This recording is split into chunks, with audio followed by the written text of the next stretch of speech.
तो राष्ट्रीय सुरक्षा के लिए नया खतरा। ये GS3 के इंटरनल सिक्योरिटी से संबंधित है। बीते दिनों केंद्र सरकार ने 35 YouTube channel, 2 Twitter account, 2 Instagram account, 2 website और 1 फेसबुक अकाउंट को ब्लॉक करने के निर्देश जारी किए हैं। पाकिस्तान से संचालित होने वाले ये चैनल भारत विरोधी फर्जी खबरें और आपत्तिजनक सामग्री के प्रसारण में लगे थे। अभी कुछ दिनों पहले ही प्रधानमंत्री नरेंद्र मोदी के काफिले को तथाकथित प्रदर्शनकारियों द्वारा रोके जाने के कुछ घंटे बाद ही यूट्यूब पर खालिस्तानी तत्वों द्वारा लगभग 1 वर्ष पहले डाला गया एक एनिमेटेड वीडियो सामने आया। उसमें नरेंद्र मोदी जैसे ही दिखने वाले एक नेता के काफिले को एक पुल पर ठीक वैसे ही रोका जाता है जैसे कि प्रधानमंत्री के काफिले को रोका गया। फिर मोदी जैसे दिखने वाले उस एनिमेटेड चरित्र पर भीड़ हमला कर देती है।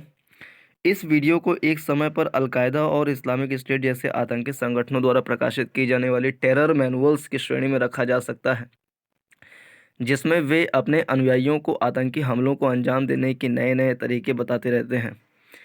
इससे भी गंभीर विषय यह है कि भारत के प्रधानमंत्री की सुरक्षा को खतरे में डालने वाला घृणा से भरा हुआ यह वीडियो 1 वर्ष तक यूट्यूब पर पड़ा कैसे रहा। हमारी साइबर सुरक्षा एजेंसियां साल भर तक क्या करती रहीं। अभी कुछ दिन पहले ही मैं अमेरिका के एक बहुत लोकप्रिय यूट्यूब चैनल पर अफगानिस्तान पर तालिबान के कब्जे को लेकर एक वृत्त चित्र देख रहा था। उसके अंत में बताया गया कि निर्माता निर्देशक अफगानिस्तान में चल रही क्रूरता को नहीं दिखा रहे हैं, क्योंकि अगर ऐसा किया गया तो यूट्यूब इस वीडियो को डिलीट कर देगा। प्रश्न यह है कि जो यूट्यूब एक तथ्यात्मक समाचार रिपोर्ट को लेकर इतनी सख्त हो सकता है, उसने भारत के प्रधानमंत्री पर हमले का तरीका सुझाता वीडियो 1 साल तक कैसे अपने मंच पर बने रहने दिया। दरअसल यह बिग टेक की मनमानी और भारत में लचर साइबर सुरक्षा का कोई अकेला उदाहरण नहीं है। अभी कुछ दिन पहले ही कश्मीरी मूल की जानी मानी पत्रकार आरती टिक्कू सिंह के भाई को आतंकियों द्वारा जान से मार डालने की धमकी दी गई। जब उन्होंने इस पर एक ट्वीट के माध्यम से अपना रोष प्रकट किया तो इसे नियमों का उल्लंघन बताते हुए ट्विटर द्वारा उनका अकाउंट ही निलंबित कर दिया गया। भला किसी के द्वारा आतंकियों से मिल रही धमकी के विरुद्ध आवाज़ उठाना घृणा फैलाना कैसे हो सकता है। यह वही ट्विटर है जिसने तालिबान नेताओं के तमाम अकाउंट चलने रहने दिए हैं। जिस दिन प्रधानमंत्री के काफिले को निशाना बनाने की कोशिश की गई, उसी दिन इंटरनेट मीडिया पर एक फर्जी वीडियो भी वायरल किया गया, जिसमें सुरक्षा मामलों की कैबिनेट समिति यानी CCS को यह फैसला लेते हुए दिखाया गया कि सारे सिख सैनिकों को सैन्य बलों से निकाल दिया जाए। फर्जीवाड़े का अनुमान इसी से लगाया जा सकता है कि इसमें उन अनुराग ठाकुर को दिखाया गया जो CCS का हिस्सा ही नहीं है। स्पष्ट है कि यह सेना में विद्रोह फैलाने और पंजाब को अस्थिर करने की साजिश का हिस्सा था। इसका खंडन करने के लिए सरकार द्वारा आनन फानन में प्रेस विज्ञप्ति जारी की गई। जांच में इस वीडियो को वायरल करने वाले अधिकतर खाते पाकिस्तानी पाए गए, परंतु ये खाते कई दिनों तक इंटरनेट मीडिया साइटों पर बने रहे।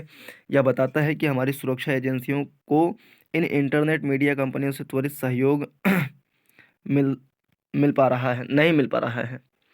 किसी बड़े कानून व्यवस्था के संकट की स्थिति में या फिर किसी युद्ध जैसी स्थिति में समाज और सैन्य बलों में उत्तेजना फैलाने वाले ऐसी फर्जी खबर का कई घंटों तक इंटरनेट मीडिया पर प्रसारित होते रहना विषम परिस्थिति को जन्म दे सकता है।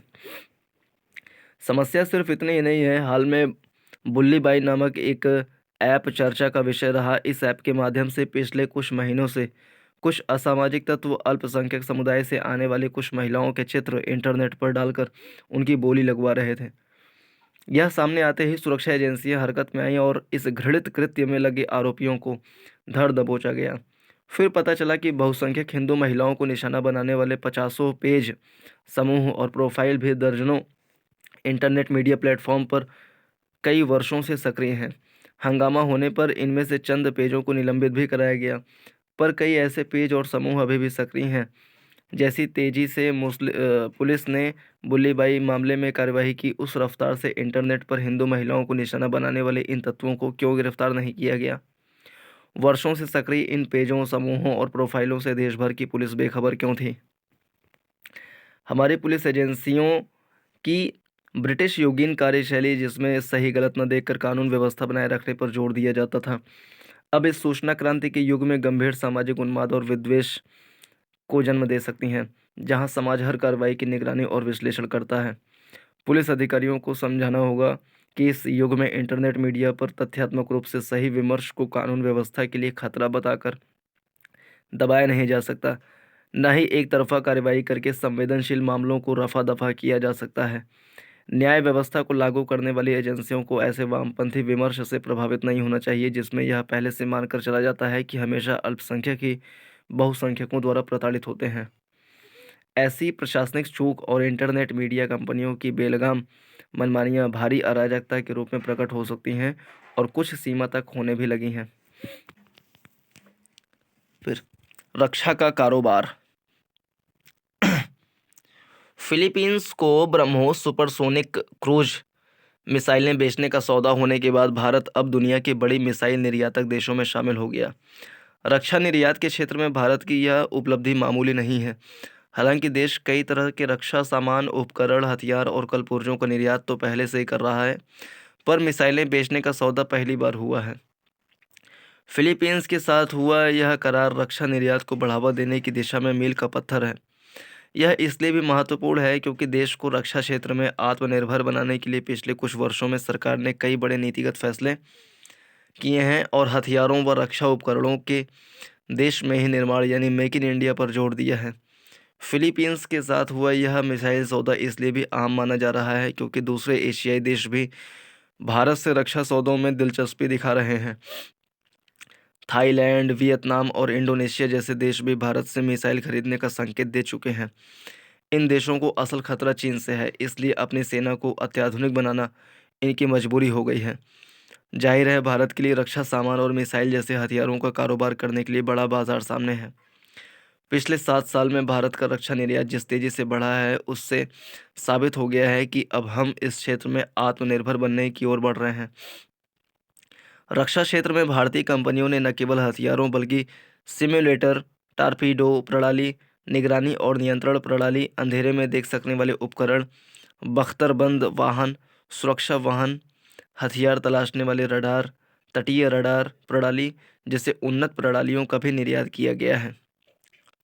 यह भी कम बात नहीं कि इस वक्त भारत 70 से ज़्यादा देशों को रक्षा उत्पाद बेच रहा है। 70 से ज़्यादा आंकड़ों पर गौर करें तो पता चलेगा कि 2014-15 में भारत का रक्षा निर्यात 1940 करोड़ रुपए का था, जो 2017-18 में 4682 करोड़ रुपए का हो गया है और 2018-19 में यह 10,000 करोड़ रुपए को पार कर गया था।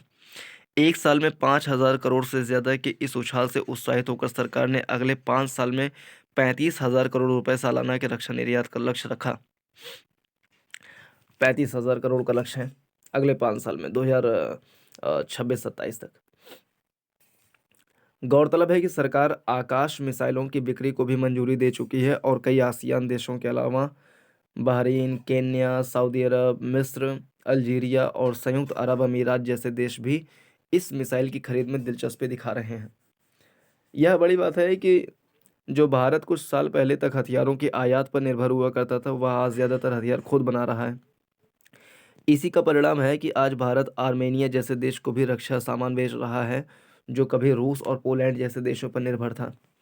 बुलेट प्रूफ जैकेट बेचने के मामले में भी भारत अमेरिका, ब्रिटेन और जर्मनी के बाद चौथा देश बन गया है। किसका?